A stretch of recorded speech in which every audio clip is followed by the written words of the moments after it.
A man voluntarily strands himself on a deserted island, bringing with him only a few basic survival tools.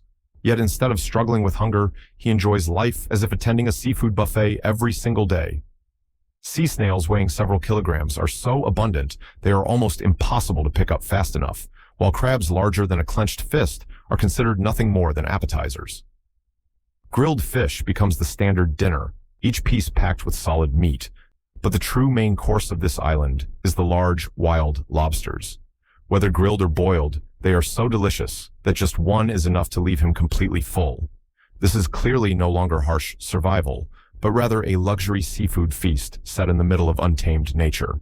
In this episode, Tommy is stranded on a tropical island in the middle of the Pacific Ocean. The island does not have the beautiful white sandy beaches people often expect, but it is the territory of numerous giant lizards. The environment here is completely different from the deserted islands Tommy has previously visited. After surveying the area, he chooses a spot near the shoreline to build his shelter. Due to the hot and humid climate, the requirements for shelter are not too demanding. Tommy sets up his tent on an open patch of ground and quickly gathers dry firewood. In a survival environment, fire is always a vital element, serving both for cooking and for keeping potential dangers at bay in the darkness. Next, he opens the strangely shaped suitcase he brought with him. Inside are basic survival tools, including two unusual-looking fishing devices.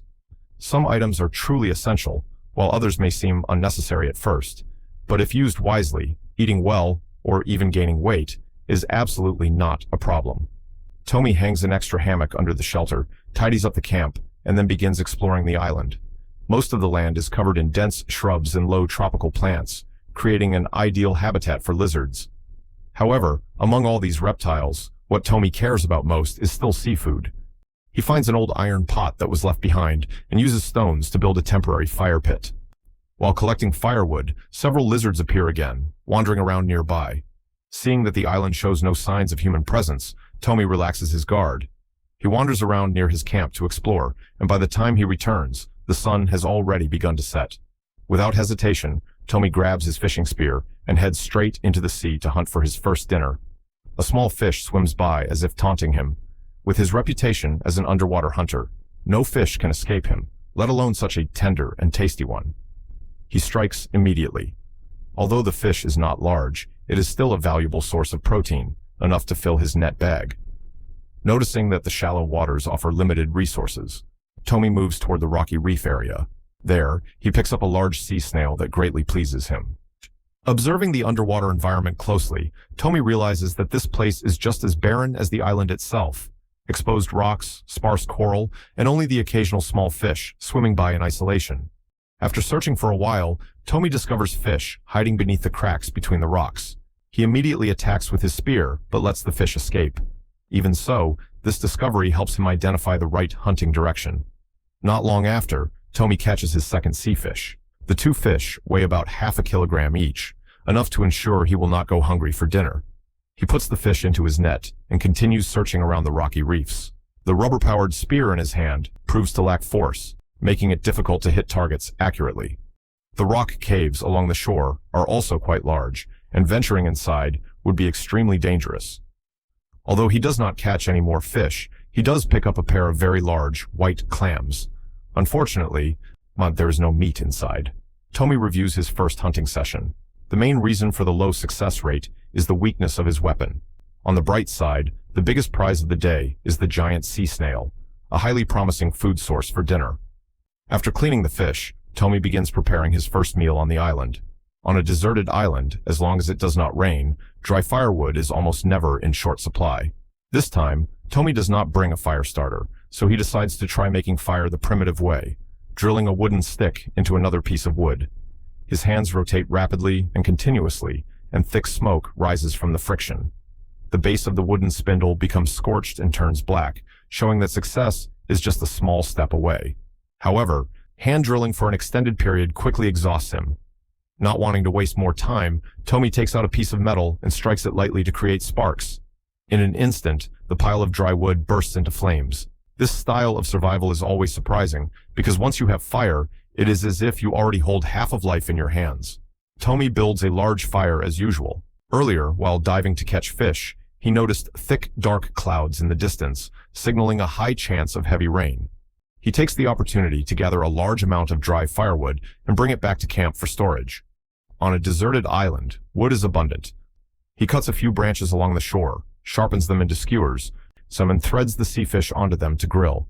Tonight's meal is decided quite simply: grilled fish. While waiting for the fish to cook, Tomi sharpens his fishing spear, hoping to improve his hunting success in future attempts. By the time the spear is fully sharpened, the grilled fish is perfectly cooked. Fresh fish sizzles over the glowing embers, and the dripping fat hits the fire, releasing an aroma that spreads across the beach. Tomi cannot wait any longer. He picks up the grilled fish and starts eating right away. The fish meat is firm, fragrant, and carries the natural saltiness of the sea. He finishes an entire fish in one go. With his stomach full, Tomi sits by the shore watching the sunset, then continues digging another fire pit in the sand, preparing for a nighttime seafood hunt. He gathered many dried palm leaves, arranging them neatly in preparation for his next plan. As darkness gradually fell, Tomi took the 2 remaining grilled fish, eating while waiting for night to fully set in. When darkness completely enveloped the deserted island, Tomi picked up his spear and continued exploring, quickly collecting 2 large crabs. He put them all into his mesh bag and continued searching around the rocky shore. Before long, Tomi caught another large crab. However, while moving around, the mesh bag pressed against his body, and one of the crabs suddenly clamped onto his armpit, causing a sharp pain. Even so, considering the amount of loot he had gathered, the pain was hardly worth worrying about. See, the first day of survival on the deserted island passed by. Tomi spent almost the entire night catching crabs. At the start of the second day, just after waking up, he planned to stand and watch the sunrise. Instead, what lay before him were countless traces of hunting left over from the previous night. Standing in front of the shelter, Tomi noticed an inconvenience. The shelter had been built too low, forcing him to bend every time he entered or exited, which could easily cause neck strain over time. However, if he raised the edge of the shelter, rainwater would easily collect inside during heavy rain. He came up with the idea of making a small chair to place inside the shelter to improve his living posture. While continuing to explore along the shore, Tomi discovered that the beach was covered with many beautiful and clean shells, enough to form a natural collection. Shortly after, he also picked up an even larger seashell with a very eye-catching shape. Just looking at it was enough to make anyone curious about what species it belonged to. Tomi was delighted, as if he had found a treasure. In addition, he discovered several objects resembling coral and a type of leaf with an unusual purple color. Although they were not food, for someone who loved shells, this was still an unexpected and satisfying find. After finishing his morning exploration, Tomi took his spear into the sea to hunt fish and happened to collect 2 more sea snails along the way. Holding his spear, Tomi stood in the shallow reef area near the shore, patiently waiting for an opportunity. Fish that were far away were difficult to approach, while fish that were close, even if struck, often managed to struggle free because the rubber-powered spear lacked sufficient force. Just like the fish moments ago, which slipped off the spearhead and rolled straight into a rock crevice, leaving him both frustrated and regretful. Tomi could only move carefully along the shoreline, observing each protruding rock. In this area, aside from the sharp rock faces, fish were rare, and the moment they sensed a human presence, they would immediately swim away. While searching, Tomi discovered a patch of seaweed whose shape closely resembled the purple leaves he had picked up on the beach earlier that morning. Although he did not catch any fish, he instead found a bottle that had become firmly stuck to the rock, almost turning into part of the coral reef. Judging by its shape, the bottle was clearly not ordinary, so Tomi decided to take it back to camp. Indeed, the bottle seemed to bring him good luck. Shortly afterward, Tomi quickly caught another sea fish. Fish began appearing more and more frequently in this area. Whenever he saw one, he would strike, even though he did not succeed every time. Fish that managed to escape but failed to reach a rock crevice would almost never survive for long. As they gradually weakened, Tomi placed them into his mesh bag. As the number of fish in the rocky reef continues to increase, Tomi's hunting success rate rises as well. Tomi's net bag is already full of fish. Aside from the strange glass bottle, today he also harvests a considerable amount of seafood. Among them are a red parrotfish, a species that can grow to a very large size, and a bluefish, also known as a flying fish, famous for its incredible swimming speed and meat that is just as delicious as tuna, even suitable for sashimi. From the night before, Tomi still has 2 large crabs that he has not finished eating. Combined with today's catch and several alkaline sea snails, this supply of food is enough to keep him well fed for a long time.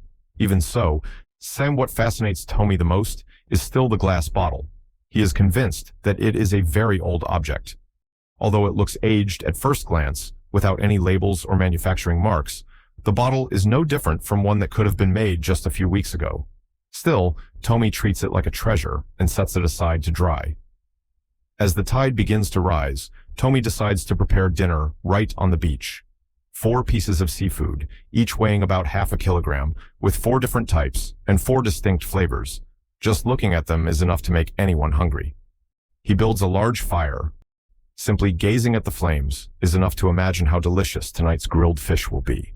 Tomi places the iron pot in the middle of the fire to boil water. When the water starts to boil, then he takes out the 2 crabs he caught the night before. Each weighs nearly half a kilogram, with a size comparable to half a king crab. With crabs this large, preparation is very straightforward. Tomi puts the pre-cleaned crabs directly into the iron pot and boils them in seawater, ensuring a rich and robust flavor. While waiting for the crabs to cook, he sharpens several more wooden sticks to use as skewers for grilling the fish, then lightly roasts them over the fire so the resin in the wood is released, allowing the aroma to cling more strongly to the fish meat. Tomi threads the sea fish onto them. On a deserted island, since almost every meal is grilled, so his skewering technique becomes more and more refined. Tonight's dinner consists of 4 grilled fish and a pot of boiled crabs with taro. Tomi arranges the seafood evenly around the fire, occasionally turning and flipping the fish to prevent burning. Meanwhile, the iron pot bubbles vigorously, and he also turns the crabs to make sure they cook evenly. About 20 minutes later, the crabs are fully cooked. Tomi lifts one out, larger than his fist. The crabs and snails are done, but the fish still need more time on the grill. When he begins enjoying his dinner, Tomi starts with a sea snail about the size of his fist. Although it looks large, there's not much meat inside. In return, the texture is crisp, and the sweetness is quite pleasant. After finishing the appetizer, he moves on to the 2 large crabs. The crab meat is not especially abundant. The crab legs, in particular, are packed with meat, making it hard for him to stop eating. While he is eating the crabs, the grilled fish reach the perfect doneness. After finishing the crabs, Tomi finally starts eating the grilled fish. Although the skin is slightly charred, the meat inside remains thick and tender, completely unaffected. With just 2 grilled fish and 1 crab, he is already completely full, and the rest is saved for a late-night meal. Having been stranded on the deserted island for less than 2 days, Tomi has truly entered a state of seafood freedom. After cracking open the snail shell, Tomi is surprised to discover a strange green substance near the tail section. He tastes it to check, but immediately realizes it was a mistake. The unpleasant flavor nearly makes him vomit the dinner he has just eaten. Not letting a small incident affect his mood, Tomi builds another fire by the beach. Tonight, he plans to continue hunting for seafood. As the fire-making process is the same as yesterday, quick and familiar, he brings the remaining grilled fish and crabs to the shore, eating while watching the sunset. For Tomi, eating by the sea is always the most enjoyable moment of the day. When night fully falls, he continues exploring the island. A black jar of unknown origin suddenly catches his attention. At first, Tomi even thinks it is an old coconut shell. He then takes his fishing spear and heads toward the rocky reef area, where there are many sea snails. Although they are not large, the sheer quantity is enough to fill his stomach. In just a short while, Tomi collects several kilograms of snails. A peaceful day passes by in the midst of seafood hunting. On the 3rd day, early in the morning, Tomi already plans a bold challenge: shark fishing. Being able to eat shark while surviving on a deserted island is truly a rare sight. In the waters around this island, the most commonly seen species are great white sharks and tiger sharks. Tomi moves out to a rocky outcrop that extends straight into the sea, where the water is deep and sharks often come to feed. He casts his line repeatedly, but no fish bite. Even after waiting patiently for some time, the result does not improve. Tomi tries switching to a more brightly colored lure, but the situation remains unchanged. Realizing that fishing is unlikely to succeed today, Tomi decides to return and scout the island instead. With the resources he already has, simply collecting shells and snails would be enough to survive for a very long time. While moving across the rocky reef, he picks up a freshly molted spider crab, a species commonly found in this area. On the distant horizon, dark clouds begin to gather thickly, signaling that a heavy rainstorm is approaching. Sensing the unfavorable conditions, Tomi quickly returns to camp. Moving across the rocky reef is extremely dangerous. One careless step could send him slipping into sharp rock crevices. Just as Tommy arrives back at camp, the rain starts to pour down. On a deserted island, fresh water is the most precious resource, even more important than food. Taking advantage of the heavy rain, he quickly uses every container he has to collect rainwater. The strange suitcase he brought at the beginning of the journey now proves to be an extremely effective water reservoir.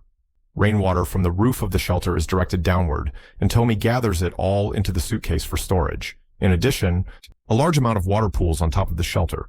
He uses plastic bottles to collect more, and although some waste is unavoidable, the amount gathered is still enough for a full day of survival.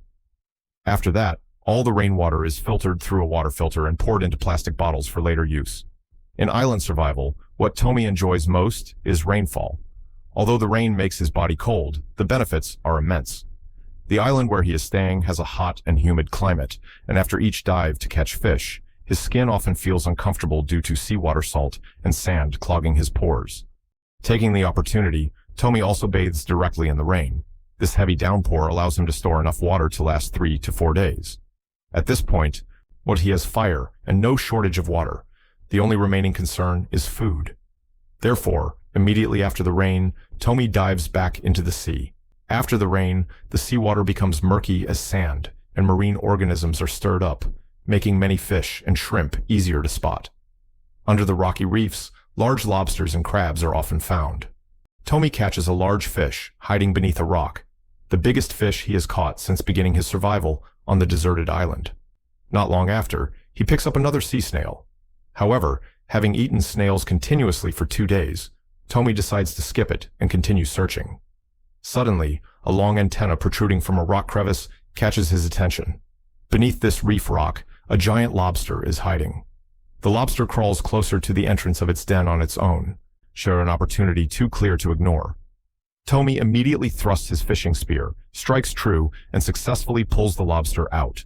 For the first time in his survival journey, he has caught such a large lobster, and the excitement is clearly written all over his face. After many days of eating grilled fish, Tommy can finally enjoy a hearty lobster feast. This lobster is enormous, weighing several kilograms. Just this one alone is enough to fill him for an entire meal. Tommy holds up his prize proudly in front of the camera. At this moment, fish or sea snails have become mere appetizers to him. Only lobster truly deserves to be called the ultimate deserted island feast. After catching the giant lobster, Tommy continues diving to explore the surrounding area. A large fish appears in front of him, but unfortunately, the distance is too great for his spear to reach. While moving along, Tommy unexpectedly picks up a gigantic sea snail shell that has long been dead, leaving only an empty shell behind.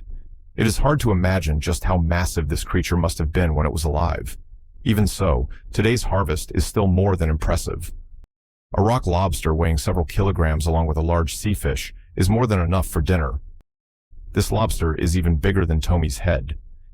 If the antennae are included, its length reaches nearly 50 centimeters. Just eating one alone is enough to leave him completely full. Just when it seems that this is already surprising enough, when Tommy amazes viewers even more by taking out a metal detector, an item he brought specifically for exploring deserted islands. It may sound strange, but for someone who frequently gets stranded on remote islands, carrying such a device actually makes perfect sense. Tommy walks around the island with the metal detector, searching carefully. Ever since he picked up the old glass bottle fused to the rocks, he has clearly become more attentive to traces of past human activity. No wonder that every time he survives on a deserted island, Tommy manages to collect quite a few treasures. Today, he discovers yet another one, a small metal lid buried deep in the sand. After finishing the exploration, Tommy returns to camp to prepare dinner. Today's lobster is a rock lobster. Although its patterns and colors are not as striking as those of a spiny lobster, the taste and quality are almost no different. In a deserted island survival situation, simply having lobster to eat is already an extreme luxury. As evening falls, Tommy builds another large fire on the beach. He has grown accustomed to eating dinner while watching the sunset, a romantic habit amid harsh survival conditions. Tonight, the lobster is boiled directly in seawater. Seafood cooked in seawater always retains its natural sweetness, becoming richer in flavor with every bite. When the water in the iron pot comes to a boil, Tommy puts the lobster in. The lobster is so large that even in the pot, half of its head is still sticking out. While waiting for it to cook, he prepares the sea fish caught earlier that day. Laura is slicing several cuts along its body so it will cook faster when grilled. After that, Tomi throws the fish directly onto the fire to grill. With high-quality ingredients, the simpler the cooking method, the better the flavor is preserved. The fish skin quickly becomes charred on the outside. He then threads the fish onto a wooden stick to continue grilling, street stall style, quick, efficient, and unpretentious. Before the lobster in the pot even has time to fully turn red, Tomi can no longer wait. He continues cooking the head in the iron pot, but because the fire is not strong enough, the process looks somewhat like a waste of such fine ingredients. After about half an hour of boiling and grilling, both the lobster and the fish are basically cooked. Tomi lifts the lobster weighing several kilograms to inspect it.